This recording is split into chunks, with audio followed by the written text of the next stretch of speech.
This piece of equipment just came out this year, and I think it's a game changer for my setup and something I've wanted to exist for a very, very long time. So I'm gonna do a super quick run through of my gear to see what I'm working with, and then I'll finish on what this piece of gear is. This impacts my resort setup, so this will be all my resort gear, and it's all atomic since I ski for atomic. So before we get to this, first up, very quick one, poles. We have the atomic Backland FR SQS. I think poles are a pretty personal thing, but I tried out a few and I like the weight of these ones. So it's what I've stuck with for the last couple seasons. They're adjustable, which is nice. You got great powder baskets. Pull straps pop right off.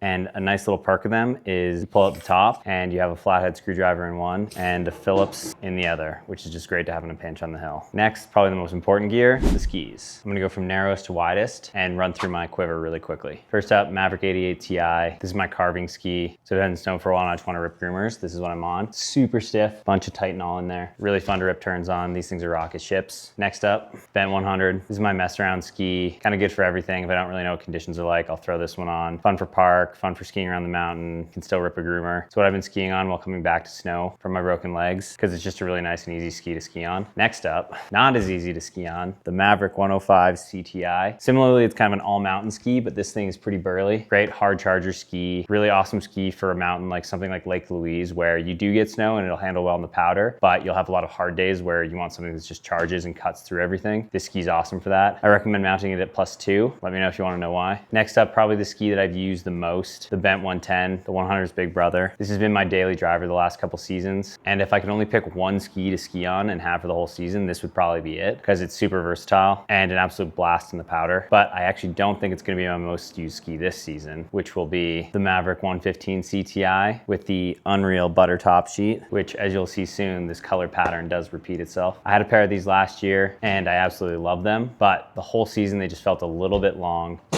Oh no. So I went with a slightly smaller ski this season, and I think I'm basically gonna try to ski this ski any day I can. Obviously it's a 115 underfoot, so you still need some snow, and it's not gonna carve up a groomer, but I'm pumped to ski on these things. And then the last thing before we get to the new gear, helmet, very quick. I use the 4-Ambid Pro. I think a helmet, you wanna find something that's comfortable for you, you like the look of it, and that's what this helmet is for me. Size adjuster is really nice. Can't really see it, but it's got some sweet artwork from Chris Benchetler on the back here. And then to go with the helmet, I've got the 4 Pro HDs, which are by far my favorite goggle. Mainly, they go perfectly with the helmet. It's a completely seamless look. And then the lens on these things is insane. It's the HD lens, and I basically just never have to change my lens because it works in all conditions. Cloudy, sunny, this is what I'm wearing, and I pretty much never change it. Okay, so finally, what's in the box? Well, the boot that I use is the Atomic Hawk Ultra 130, and it's a great boot. I love this thing, but I've always liked the performance and responsiveness of the Atomic Redster. However, I do not like the shin bang provided by the Redster while using it as a freeride boot, and it's just a touch aggressive for that kind of skiing. So what would happen if you took this boot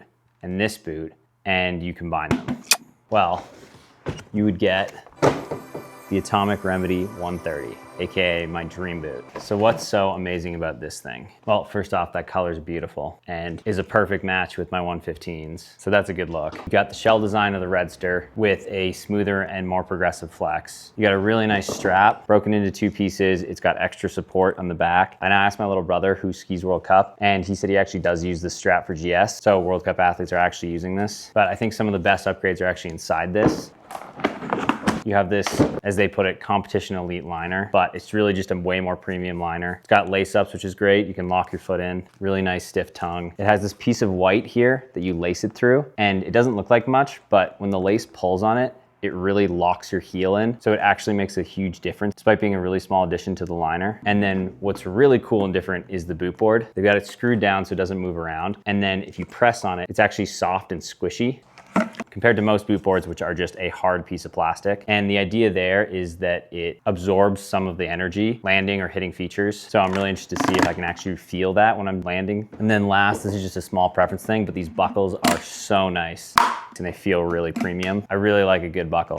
Also comes with an extra screw, so you can add that, which just increases the rebound a little bit. I don't know if it actually makes it stiffer. I think it increases the rebound a little bit more than actually just stiffening the boot, because you're just putting a screw in there, which is just locking the pieces together a little bit more tightly. You're not actually changing the plastic, which would make it stiffer. But let me know if you think I'm wrong. And then it comes with the spoiler that you can throw on the back here. I don't typically use one, but that's more of a personal preference thing. A couple caveats with this boot. They only make it in 130 flex, and it's really designed for high performance performance, so this thing's not gonna be for everybody. Some days where I'll still use my Hawk if I want something a little bit more forgiving. I really think this boot is gonna have a genuine impact on my skiing and be able to bring a little bit of a higher performance and responsiveness to every turn. Plus it just looks cool. But at the end of the day, boots are a pretty personal thing to how you ski, how your foot fits, and what you like. So let me know what boot you're using this season and why you like it.